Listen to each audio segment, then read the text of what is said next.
Let's talk busts for the 2023 fantasy football season next on Fantasy Football Today in 5. Welcome to FFT in 5. I'm Chris Towers. I'm here with Dan Schneier, and we're going to be negative Nellies today. We're going to talk about the problem with the bust conversation, right? Is like, I always want to be wrong about my bust picks every single time. This is one of the things where it's like, oh, you guys are haters. And it's like, no, I would like my bust pick. We'll start it off with my pick, and then Dan will give us 3 of his. And mine is a player I love. I think DJ Moore is a top 12 wide receiver in the NFL. I love the fact that with really poor quarterback play over the course of his career, he has shown the ability to be a move the chains possession type receiver. He's been a high volume alpha number 1 wide receiver.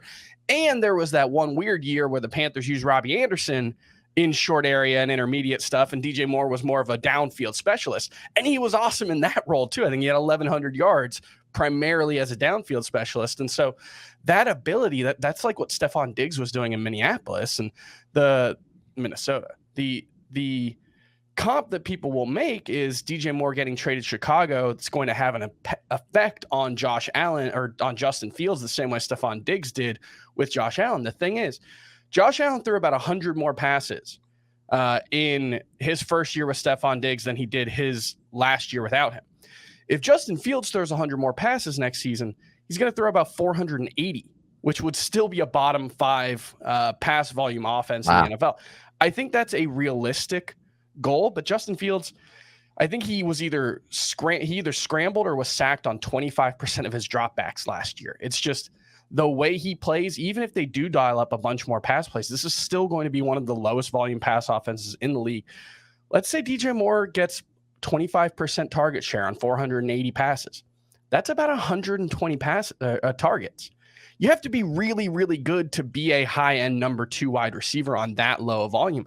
And he's certainly talented enough to do it. But it's just, he's like wide receiver 15, 16 in the consensus rankings for Dave, Jamie, and Heath. He's like a 4th round pick in a lot of drafts right now. And I just can't justify that. I think if you want to bet on DJ Moore having that kind of impact on the Chicago offense, just bet on Justin Fields. Make him your number 4 quarterback or your number 5 quarterback. I think that's a better bet than DJ Moore becoming, a borderline wide receiver 1 in this offense.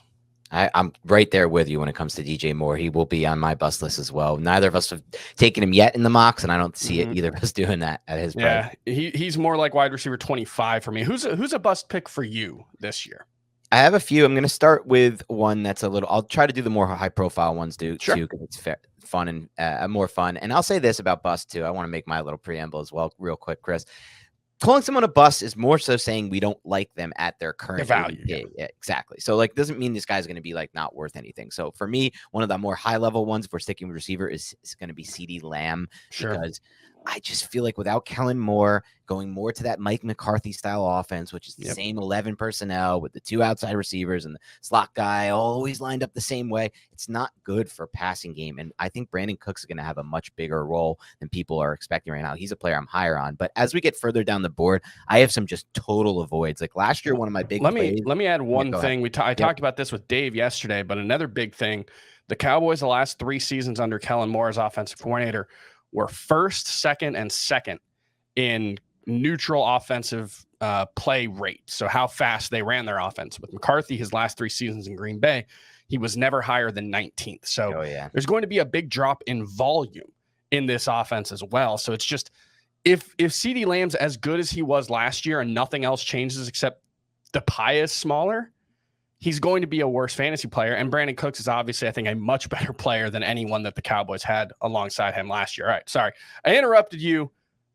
Give me your next bust pick. No, that's okay. Last year, I made a lot of, I don't want to say I picked up a lot of value, I should say, by just totally avoiding the Steelers pass game. Every single player in that pass game. That's going to be the Bucs for me this year. I can make a little bit more of a case for Chris Godwin because he'll get those layup throws, and I guess you can grind out some yards there. But Mike Evans is a total bust for me this season. I look at that team and I'm just like, there is no point for them not to turn to Kyle Trask once and if, and I'll say once and if, because it's a when and if situation, they're not winning with Baker Mayfield. And once they turn to Trask, because it's almost like a tank type sit, like who's going to give up the opportunity for Caleb Williams, a generational type quarterback prospect, just to grind out more games with Baker Mayfield if he gives you a better chance to win? It's not the Bucs. They're not going to do that. They haven't shown any signs of wanting to do that this offseason. I mean, they're going with Rashad White basically only at running back. So I look at the Evans situation, and once we get those Kyle Trask games, we're going to start to see these 135, 160, 180 type passing yards box scores, which we start to see from these really bad quarterbacks.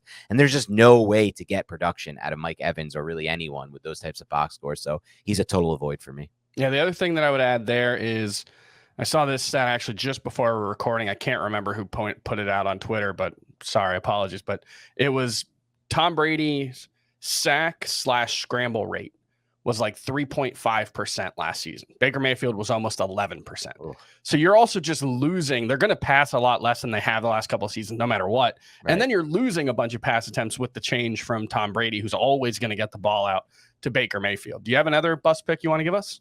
Yeah, we'll go to the running back position here.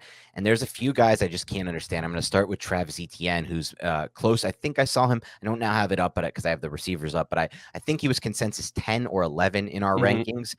And I just don't understand the Travis Etienne case. Me and Adam and I just went over this on Beyond the Box Scores. Adam's really high on Tank Bigsby. I am as well. The rookie they drafted in the 3rd round. That's pretty good capital. He was a complete running back at Auburn. And this stat was pretty interesting. Last season, Travis Etienne was one of the least efficient red zone running backs. And Tank Bigsby had 5 carries inside the 3, and he scored on every single one of them at Auburn against SEC level defenses. Etienne offers almost nothing in the passing game. That's only going to get worse, in my opinion, with Calvin Ridley in the mix. If you're Trevor Lawrence, are you really going to throw to your running back when you have Calvin Ridley, Christian Kirk, Evan Ingram out there? I just don't see it. Didn't happen last year. I don't see it happening this year. So if he loses red zone, doesn't have much of a passing game role, is a really poor processor as a running back, still fast, still super athletic, still an interesting player. Not someone I would have ranked anywhere near my top 10, though, at running back. All right, that's going to do it for FFT and 5, and I promise next time you hear for us, we'll be a little more optimistic. That's going to do it for the bust episode of FFT and 5. We'll see you next time.